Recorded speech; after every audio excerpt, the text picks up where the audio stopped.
প্রিয় শিক্ষার্থীবৃন্দ, আদর্শ পাঠের সকলকে শুভেচ্ছা এবং অভিনন্দন। আশা করি তোমরা সকলেই ভালো আছো।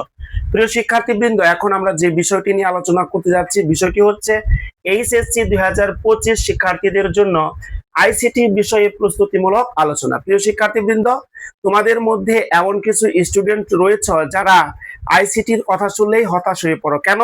কারণ আইসিটি বিষয়ে তোমরা আজ পর্যন্ত কোনোদিন পাশ করতে পারোনি, বা পাশ করলেও টেনে টুনে পাশ করেছ। এই জন্য তোমাদের কাছে আইসিটি বিষয়টি এত হতাশার একটি সাবজেক্ট। প্রিয় শিক্ষার্থীবৃন্দ, আজকের এই ভিডিওটি তুমি যদি শেষ পর্যন্ত না টেনে দেখো, তাহলে আইসিটি বিষয়ে কোনোদিন তুমি আর ফেল করবে না বলে আমি আশাবাদ ব্যক্ত করছি। প্রিয় শিক্ষার্থীবৃন্দ, আমরা জানি 2025 শিক্ষাবর্ষের যে সমস্ত ছাত্রছাত্রী রয়েছে তাদের যে সিলেবাস সেটি হচ্ছে একটি সংক্ষিপ্ত সিলেবাস।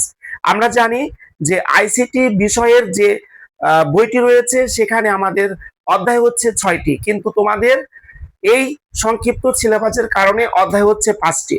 এবং আইসিটি এই বিষয়টি 100 নম্বরের মধ্যে পরীক্ষা, কিন্তু 100 নম্বর 3টি অংশে বিভক্ত। সেই 3টি অংশ হচ্ছে, একটি হচ্ছে সৃজনশীল অংশ, নম্বর হচ্ছে 50, বহু নির্বাচনী প্রশ্ন সেখানে রয়েছে 25, এবং ব্যবহারিক অংশ রয়েছে 25। এই হচ্ছে মোট 100 নম্বরের পরীক্ষা। প্রিয় শিক্ষার্থীবৃন্দ, যখন আমরা সৃজনশীল অংশের জন্য লেখাপড়া করতে যাব তখন ওই বিষয়টি আমাদের কাছে অনেক কঠিন মনে হয়, কিন্তু এখন তুমি যদি এই বিষয়টি সুন্দরভাবে বুঝে নাও, আশা করি তোমাদের কাছে কোনো কঠিন মনে হবে না।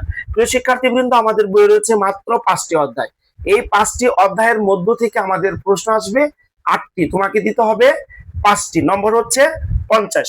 প্রিয় শিক্ষার্থীবৃন্দ, আমরা যদি প্রথম অধ্যায় এবং দ্বিতীয় অধ্যায় খুব সুন্দর করে পড়ি, কারণ এই অধ্যায়ে কোনো প্রকার গণিতের কোনো অংশ নেই। যেহেতু গণিত বা অঙ্কের কোনো অংশ নেই, সেই জন্য তুমি যদি প্রথম এবং দ্বিতীয় অধ্যায় ভালো করে পড়ো, তাহলে সেখান থেকে 2টি প্রশ্ন কমন পড়বে।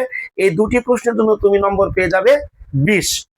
প্রিয় শিক্ষার্থীবৃন্দ, তৃতীয় অধ্যায়ের জন্য অংশ হচ্ছে আমাদের 2টি। প্রিয় শিক্ষার্থীবৃন্দ, তোমরা অনেকে আছো দ্বিতীয় অংশের অঙ্কের কথা শুনলে তোমাদের আরো হতাশা বেশি বেড়ে যায়। এই জন্য তুমি যদি তৃতীয় অধ্যায়ের প্রথম অংশ অর্থাৎ সংখ্যা পদ্ধতি সম্পর্কে ভালো করে বোঝার চেষ্টা করো, সেখানেও একটি অঙ্ক আসবে, নম্বর হচ্ছে 10। এই হচ্ছে আমাদের 3টি অঙ্ক, প্রথম অধ্যায়, দ্বিতীয় অধ্যায় এবং তৃতীয় অধ্যায়ের একটি অংশ থেকে একটি অঙ্ক, নম্বর হচ্ছে 30।